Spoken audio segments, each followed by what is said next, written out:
In 1939, Nazi Germany unleashed an awesome war machine.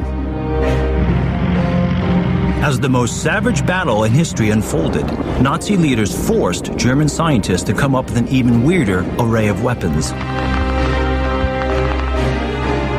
Some were revolutionary, some were simply crazy. All of them were designed to bring devastation to all corners of the globe and sustain the Third Reich's domination for 1,000 years.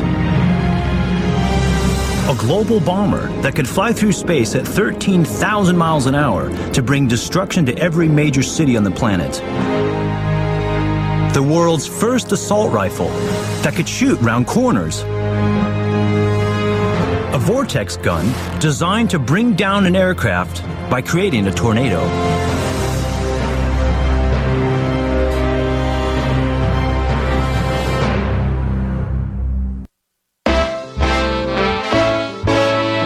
In the 1920s and 30s, rockets and the idea of space travel was all the rage in Germany. Somehow, the idea had taken hold that one day soon, man would be able to travel to the moon. Well, maybe not real soon.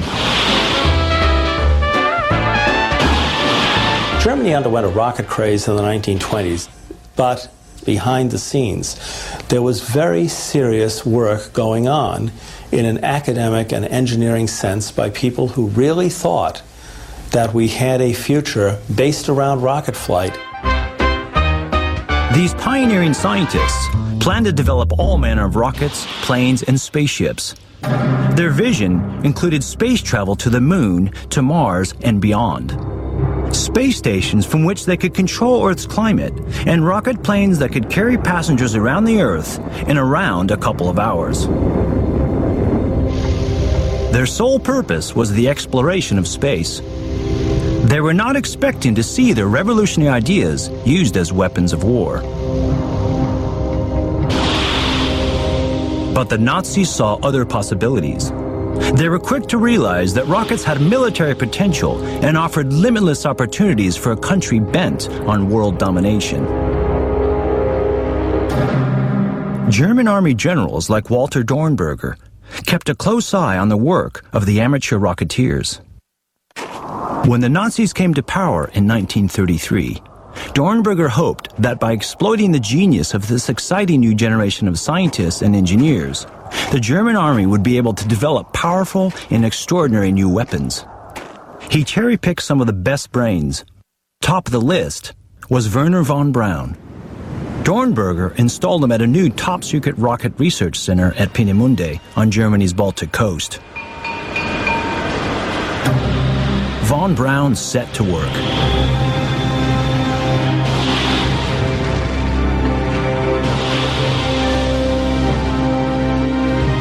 With limitless funds, von Braun built rocket after rocket, not to travel to the moon, but to develop the world's first intercontinental ballistic missile.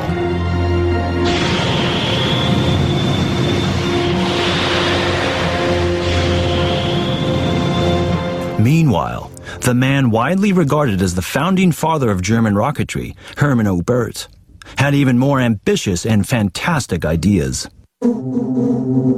Oberth believed that it was possible to colonize space. He proposed an orbiting space station. He also planned to fire a giant mirror into space to reflect great beams of sunlight onto dark parts of the Earth.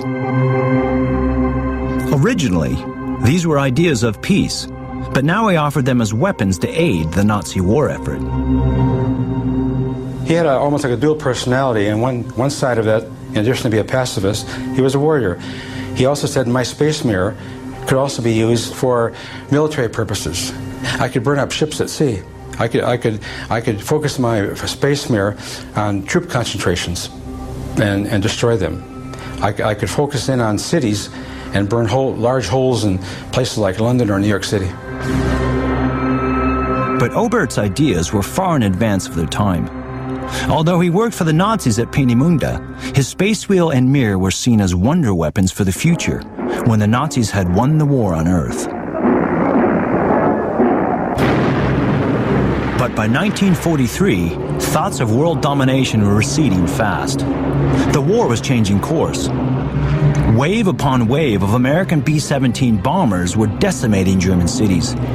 Privately, many German leaders were beginning to fear that this was a war they could not win. Among them, Hermann Göring, head of the German Luftwaffe. Hermann Göring realized by 1943 that there was a definite possibility that Germany would lose this war. The American mass production of B-17 bombers was overwhelming. If something was not done to hit the sources of mass production, Germany would in fact lose the war. So now, Göring turned to the rocket engineers for inspiration. A brilliant scientist called Eugen Sanger had an idea for a plane that could travel through space. If you want an example of looking really into the future, then look at the amazing designs of Eugen Sanger. This man had a plan for what he called an antipodal bomber. It could fly to the Antipodes, the other side of the world. Sanger's space bomber was decades ahead of its time.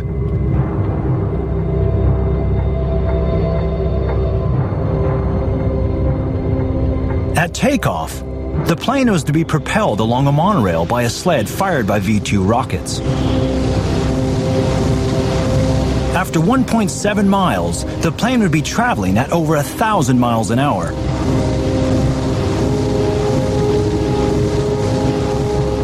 As it left the track, a second rocket inside the bomber would alter the plane's trajectory and propel it 90 miles into space.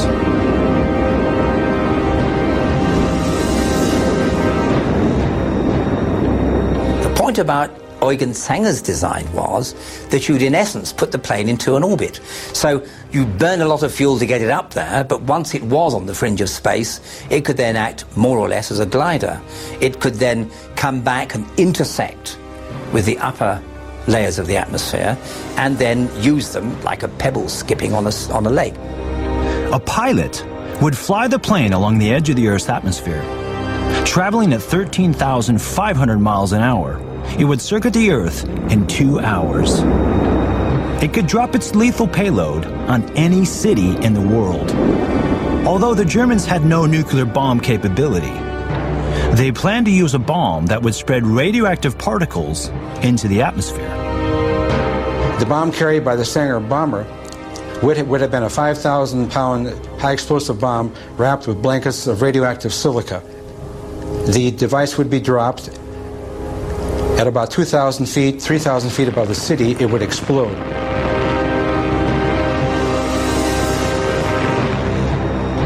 The radioactive silica would fall like snowflakes, and the end result would be radioactive sickness and death. Having dropped its deadly payload, the space bomber would glide back to Germany, gradually re-entering Earth's atmosphere. The landing part, where it's in essence gliding down to Earth without any power, is very much like the shuttle. The difference between the antipodal bomber and the modern shuttle is that the shuttle doesn't have engines and the antipodal bomber did. This was clearly a revolutionary weapon, which really could change the course of the war.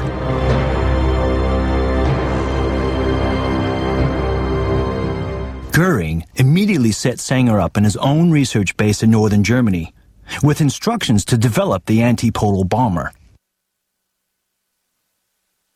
But Sanger had a secret.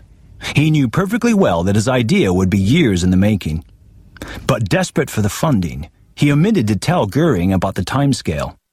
He even persuaded Nazi leaders that the antipodal bomber could be a useful propaganda tool for them. The Nazis were delighted because they had a new piece of armory in their propaganda machine. Eugen Sanger was delighted because somebody was paying him to indulge his favorite hobby. When Hermann Göring finally realized the antipodal bomber was an idea that was simply too far ahead of its time, his mood abruptly changed. Sanger, I think, was largely lucky to avoid simply being thrown into some sort of camp or prison for what was increasingly seen by the Germans as a waste of their wartime resources and money. After the war, Sanger's report on his antipodal bomber was carefully analyzed by the victorious Allies. Some of its features, like the system of re-entry into Earth's atmosphere, can be seen in today's space shuttle. There is one crucial difference. The main difference, of course, is that the space shuttle is carried aloft on a rocket, whereas Eugen Sanger's antipodal bomber would have got there under its own steam. In fact, of course, it wouldn't have worked. You would need a multi-stage rocket to get something like that bomber up into near-Earth orbit. It is impossible to put a heavy plane of that sort up into near orbit simply by carrying its own fuel. Nazi inventiveness and ambition knew no limits. Backed by outstanding engineers, they would produce many fantastic weird weapons of destruction that worked brilliantly, like a gun that could shoot round corners.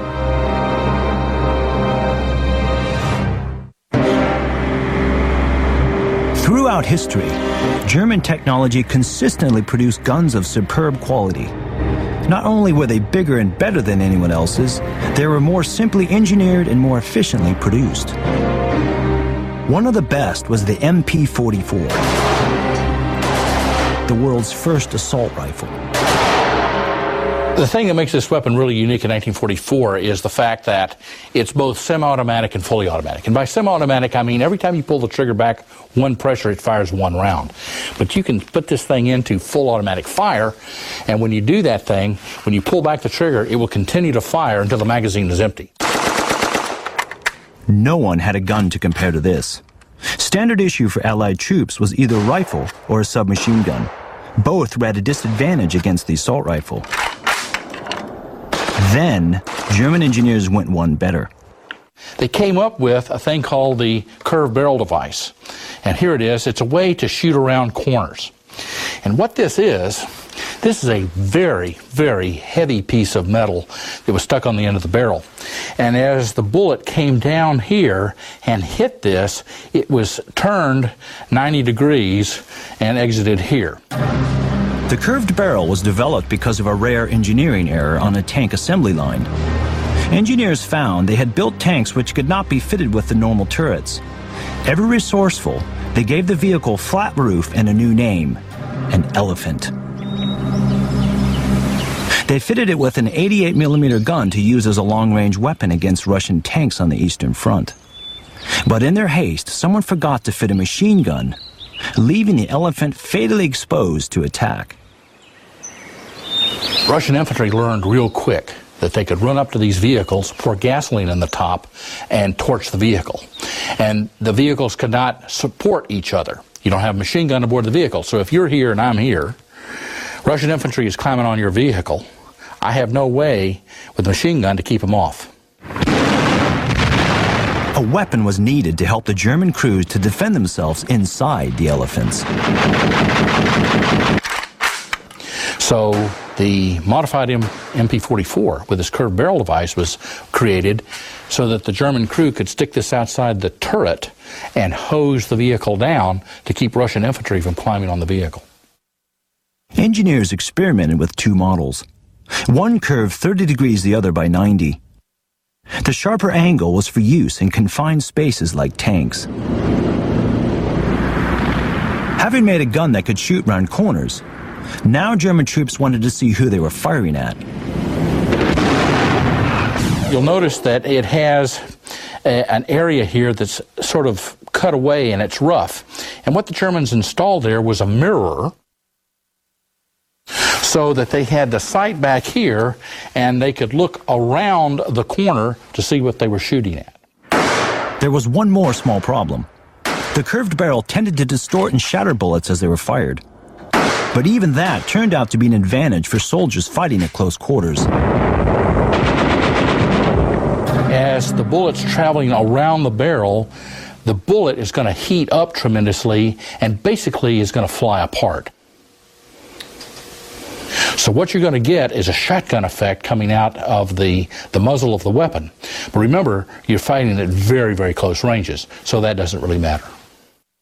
With or without the curved barrel, the MP-44 seemed to have everything. Yet strangely, there was one man in Germany who didn't like it: Adolf Hitler. When he was first shown this thing, he hated it because it was made out of stampings and it looked ugly to him. So he said, don't produce it. Well, the German army did it anyway. They defied him, which was not a good thing to do if you were a German general. Well, they got away with it because this was such a good weapon.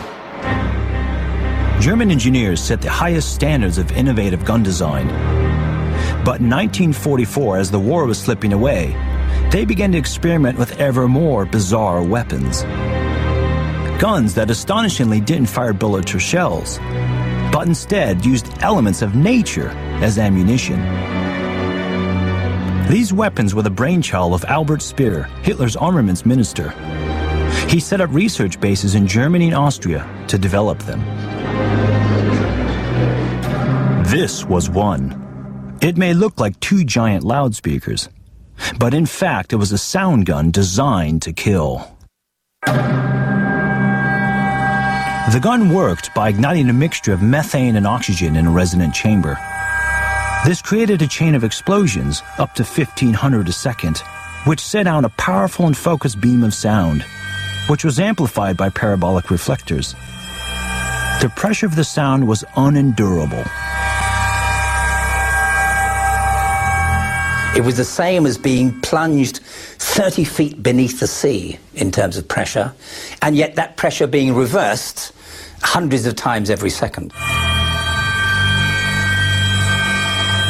It was a vibrating sound which could penetrate the human body, and the idea was you could disrupt the brain, disrupt your heart. German records estimated that the sound gun would take half a minute to kill a man standing within 100 yards. And seriously injure anyone within 300 yards. The sound gun may have been lethal, but it was also big and cumbersome. It was never used in battle. But I'm sure those practical problems could have been overcome. And somewhere in the world, I'll bet there's a crazed dictator who's longing to revive the idea. As well as using sound as a weapon, Nazi engineers conducted tests with guns that fired air.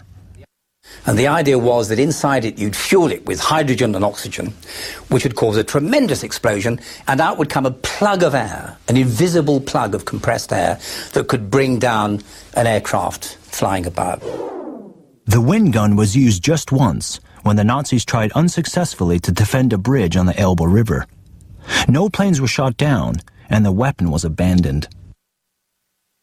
None of these extraordinary weapons survive today. But in California, an entertainment group have painstakingly recreated some weird Nazi guns from World War II for their mechanization display. The idea is to give audiences a feel for what it was like in war. To feel a concussion of something like that hitting you, and the fire and the explosions and the smell of diesel and you know, dirt being kicked up and all that is the closest, you know, that you're ever going to get to actually being in a battle without being there. In this show, the guns are harmless. They make a lot of noise and bring down model houses. But they were built using the same principles as the Nazis over 60 years ago. Of course, the original designs were the designs that the Germans made in World War II. They're the people, they're the granddaddies of all of this kind of work with vortex guns and sound weapons and things like that. This is a scaled-down vortex gun or cannon. The original German version was around 20 times bigger. The German gun was designed to create a vortex or whirlwind strong enough to rip the wings from an aircraft. This cannon, although much smaller, works on similar principles. An explosive charge is placed inside the cannon. Upon ignition, an invisible vortex is fired into the air at 100 miles an hour.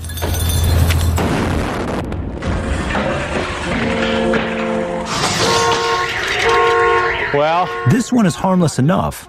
It makes a lot of noise and can shatter a pane of glass. it did? Huh. But the Germans not only had a much bigger gun, they added a special ingredient, powdered coal dust, which, when mixed with the exploding vortex, made it far more powerful. It was known for centuries that powders in air will explode. Flour in a flour mill can suddenly explode. Coal dust, coal powder in a mine can suddenly explode. And it was an Austrian invention during the war to try and harness this process to create a vortex gun. The reaction of the coal dust with air made the vortex bigger and bigger until it became the size of a small whirlwind. The dust would continue burning, fueling the spiral as it goes, and, in theory at least, setting off an enormous, great whirlwind that was enough to bring down a plane. Like the sound gun and the wind gun, the vortex gun never quite made it on the battlefield. The idea was truly extraordinary, but could it have worked? Could it have ever brought down a plane? If the planes had cooperated, yeah. I mean, from what they knew and what they were able to do, it's pretty amazing that they built these things and they got the effects they did out of them. But I think from a practical standpoint, it would have been a lucky shot, the proverbial lucky shot. But other ideas for weird weapons were far more successful. Early in the war, the Nazis were harnessing nature in a quite different way, developing tanks that could travel under the sea and giant machines to fly the men and machinery they needed to invade England.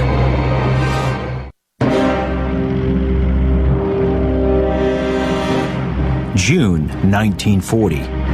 In just a few short months, the German army had conquered most of Europe. While Hitler was sightseeing in Paris, his air force, the Luftwaffe, had orders to soften up the British to pave the way for German invasion. The success of the German army was based on blitzkrieg tactics.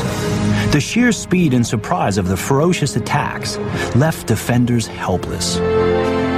Britain posed a new challenge, though. Hitler had to figure out a way of launching a surprise attack across the 26 miles of the English Channel.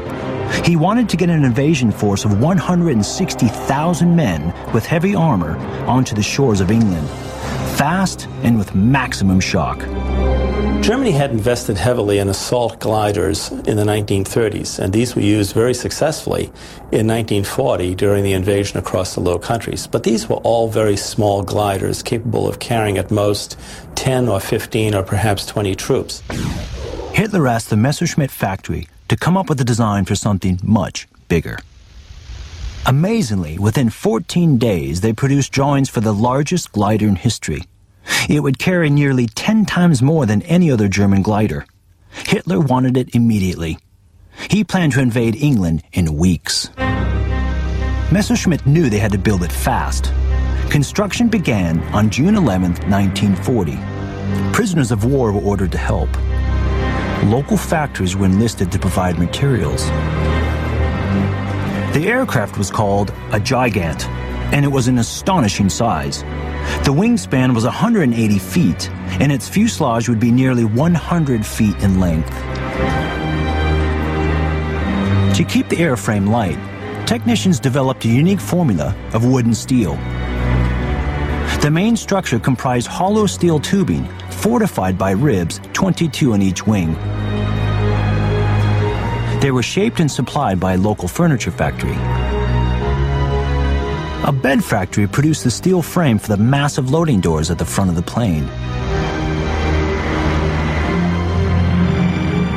Hitler had asked for a plane that could fly a tank through the air. Messerschmitt built something even bigger. The new glider could hold 120 fully equipped troops. In all, it could carry a load of 24 tons. Incredibly, just 3 sheets of reinforced plywood would take the weight. Plywood, where you stick together sheets of wood with the grain at opposite directions, is much stronger than normal wood is. And if you impregnate it, soak it with resin or with some sort of varnish, then it becomes much, much stronger. The next big challenge was to get the Gigant into the air. Meanwhile, another weird idea was being developed for the seabed. A key element of Hitler's invasion plans was tanks. To keep the element of surprise and get them into the battle quickly, why not drive them ashore, underwater?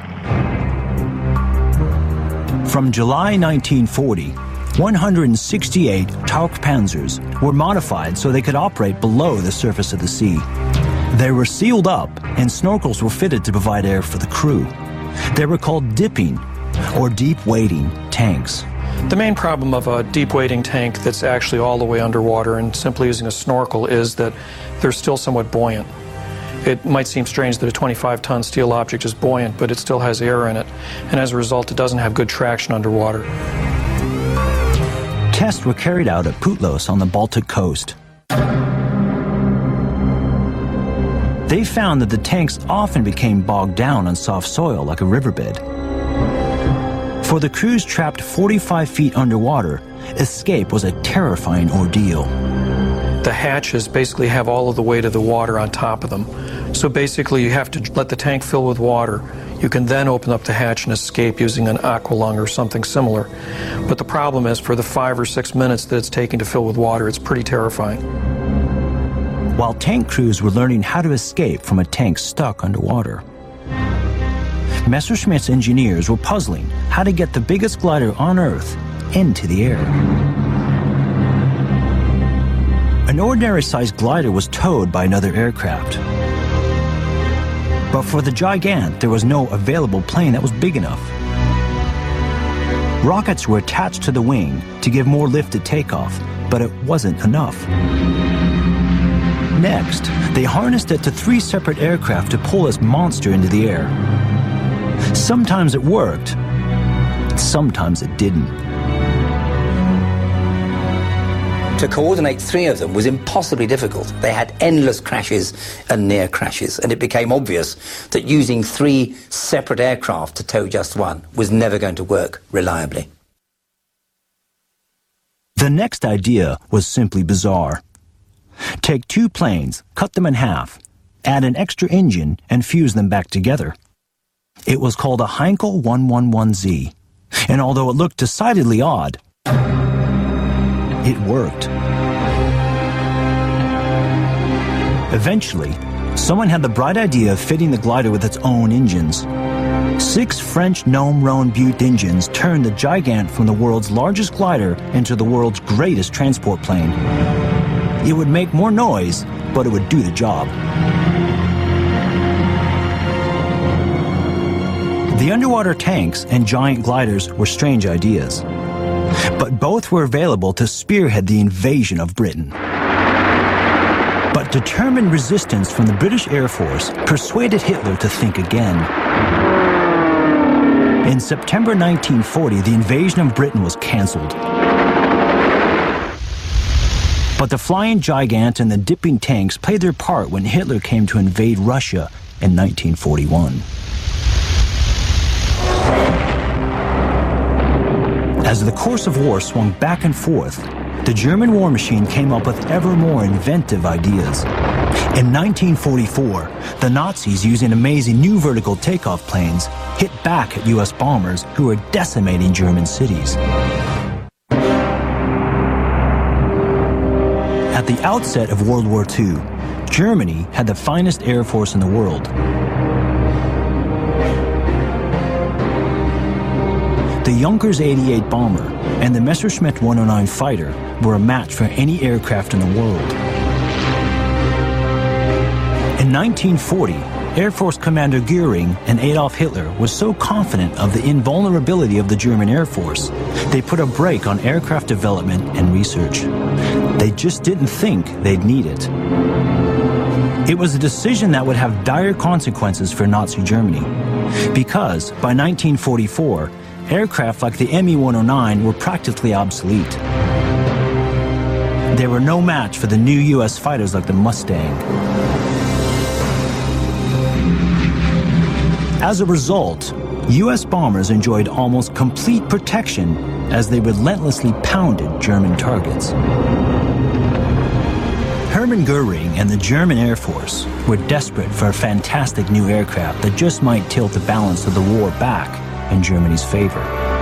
They were prepared to pay any price to get it. If you look at the list of Nazi developments as the war went on, the one thing that does strike you is how profligate they were in wasting money. And there's no other way of looking at it. I mean, they weren't developing an ideal fighter and making it bigger and better and faster. They were developing dozens of them.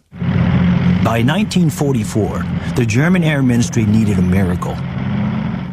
They hoped that the many ideas that the aircraft designers were now working on would help them to fight back.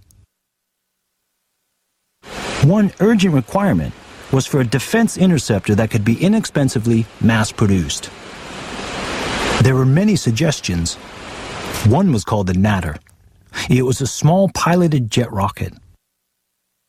Using cheap wood, it could be easily built in small workshops by semi-skilled laborers. Launched from a vertical pole, it was designed to fly at 600 miles an hour. This was a small, one-manned rocket that took off vertically at high speed, roared up into the upper regions of the atmosphere, and then the engine cut out. Then the pilot used it as a glider to attack aircraft as he very gently descended towards the Earth. The Natter's firepower was awesome. It had 24 air-to-air rockets to fire from its nose. But if that failed, the pilots were encouraged to bail out and ram the plane itself into enemy aircraft. The Natter itself was considered quite expendable. If the falling plane didn't strike an Allied aircraft, it would be left to crash to Earth. Only the engine would be recovered for future use. The design was considered so weird and dangerous that the German Air Ministry rejected it. But the designer, Erich Bachem, bypassed the conventional route. He persuaded Heinrich Himmler, leader of the SS, to fund the program. Despite Himmler's backing, it flew only once and crashed shortly after takeoff, killing the test pilot, Lothar Siebert. On the weird scale, the Natter comes near the top. It may not be the chart topper, but it can't be far from it. Almost as weird was another rocket-fired interceptor, this one from Messerschmitt, the Me-163. The plane took off normally, but was then blasted by a rocket vertically into the air at 600 miles an hour. This was an unheard-of idea. It was powered with a proper rocket engine, and the idea was that it was launched on a set of trolley wheels that could fall away as it took off, so it didn't have the bother and the aerodynamic encumbrance of actually carrying its own undercarriage. Then it would use its rocket power to fly up to 20,000, 30,000 feet and then glide down, shooting aircraft out of the sky as it came. The fact that it launched vertically, like a little space rocket, gave it a great advantage. Must have been hell to sit in, though, from the pilot's point of view.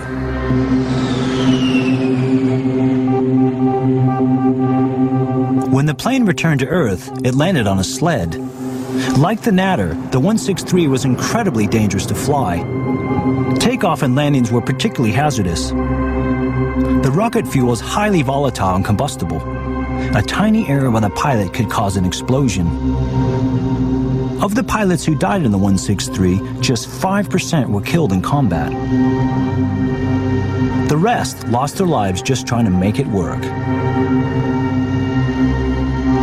But where on the scale of weird does the Messerschmitt 163 rate? Well, not half as high up the scale as the Natter did. It was a success. It did work, but it was pretty crazy nonetheless. In spite of the human losses, the 163 could have been a success, but it didn't stem the relentless stream of U.S. bombers. And soon, Goering faced another problem. Allied bombers were so successful at targeting airfields that Germany was running out of runways.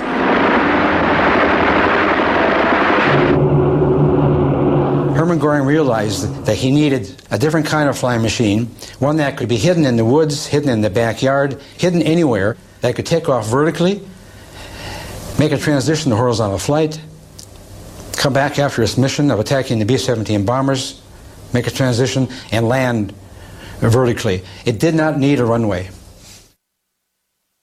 Astonishingly, Goering turned to a zoology professor from Göttingen University, Erich von Holst, for a solution. Von Holst was an eccentric professor with a lifelong passion for dragonflies and hummingbirds. He was fascinated with the way they flew, particularly how they took off vertically and flew horizontally. He believed it might be possible to apply these principles of nature to a man-made flying machine. Using paper and rubber bands, he designed and built models that replicated the flight characteristics of the dragonfly. His paper, Die Triebflügel, the powered wing, proposed a vertical takeoff plane. Such a design was long sought after in the aviation world, and Focke-Wulf, the aircraft engineering company, and many others, thought it might work. To Hermann Göring in 1944, it looked like a perfect solution. The Triebflügel would have stood 30 foot high. Its fuselage would be surrounded by 3 30-foot-long rotors. At each tip would be a 2-foot ramjet engine. When ignited, the ramjets would lift the machine off the ground. Once airborne, it would turn gradually until it was in a high-speed horizontal flight. The Triebflügel would then be in position to attack.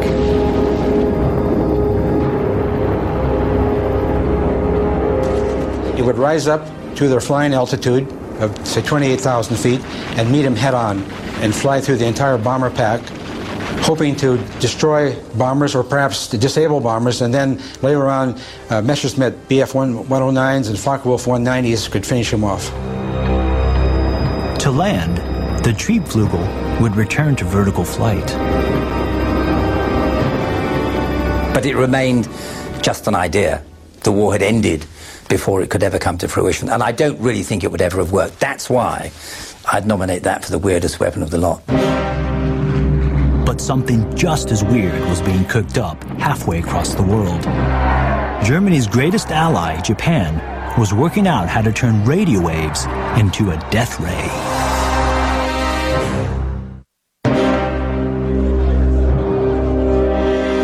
In the 1930s, scientists in every major country in the world were looking to see if radio waves could be used as a weapon. One popular idea was to turn radio waves into a death ray.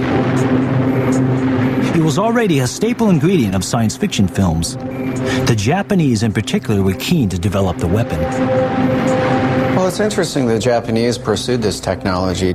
It was a weapon that was considered science fiction for the time, and only the Japanese really took it seriously enough to have dedicated programs for development of a death ray. But after extensive research, scientists in Japan put the idea on hold. They realized the technology was not yet sufficiently advanced. The bottom line was the power source. They simply could not generate microwaves in sufficient strength at that time for a feasible weapon. While the Japanese had been getting nowhere with death rays, British and U.S. scientists had made a vitally important breakthrough using radio waves: radar. The advantages of radar were obvious. A system that could give advance warning of attacking aircraft on their way would be an invaluable defense. Obvious though it was, not everyone saw the benefits right away. Japanese military leaders, still hankering after some kind of death ray, were more interested in a lethal weapon than radar. Even though the scientists and engineers provided them technology that could be used, the military services did not express much interest in developing radar. The Navy, for example, saw radar largely useful as a navigational aid.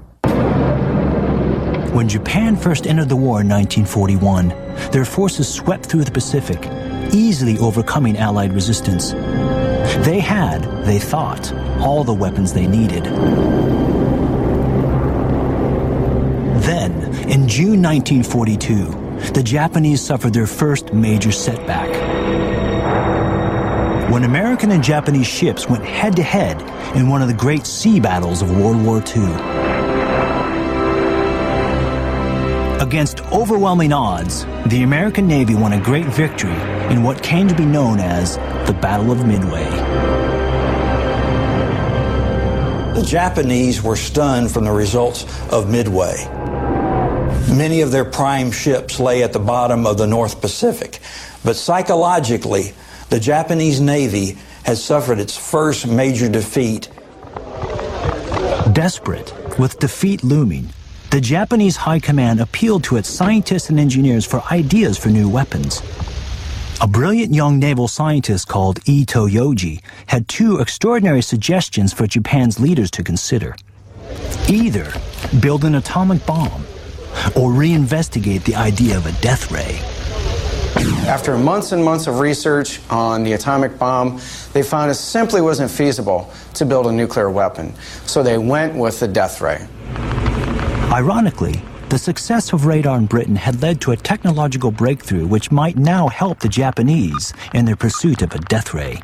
At the outbreak of war, Britain had a coastal radar system called Chain Home. It worked well, but because it used long radio waves, it required radio masts 400 feet high to send and receive the signal. In 1940, two British scientists from the University of Birmingham, Henry Boot and John Randall, invented a device called a cavity magnetron. It could produce much more power in much shorter wavelengths. They were called microwaves. Microwaves are a matter of a fraction of an inch in wavelength and convey a lot of heat energy into a small space. That's why it is that we all have microwave ovens in our homes.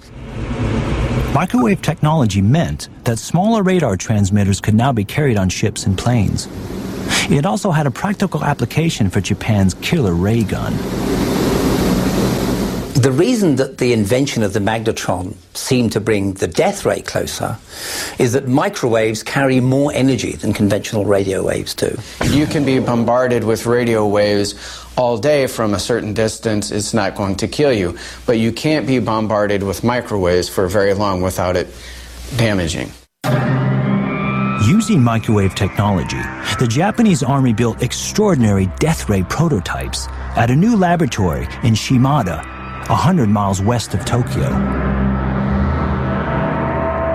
They looked much like a modern-day satellite dish. They would send out a strong, highly focused beam of microwaves, which would be fired at a target.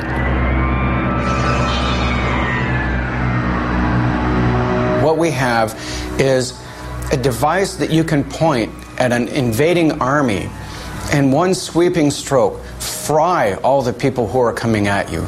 Skin melting, eyes melting, people dropping dead. It would, in essence, cook them from within. It would denature their protein. It would heat up their cells so that they could no longer function. Japanese Army records show that the first death ray victims were rabbits. As the death rays got more powerful, Japanese records state that they used monkeys as targets. And that has a sinister implication because many times, instead of recording human beings, they would write monkeys. So it's a possibility that the Army also used human beings in this research with a death ray. We don't know that for sure, but there's a very high probability that they did. But killing animals and possibly humans in controlled conditions was a long way from producing a death ray for the battlefield. What you've got to do is make a weapon that can bring down a person a long way away. And that's very different from just bombarding a sitting duck with microwaves. The Japanese hoped to sight death rays on ships and along the coast to zap invading armies and bring down planes.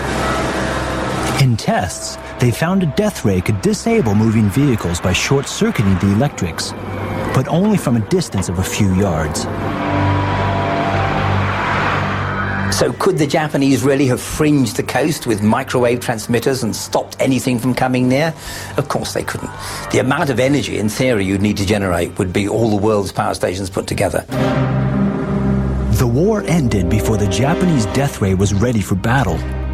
As Japanese leaders signed the formal surrender on September 2nd, 1945, they may well have concluded that if they'd chosen to concentrate their research on the weirdest weapon of them all, the nuclear bomb, then the outcome of World War II may have been very different.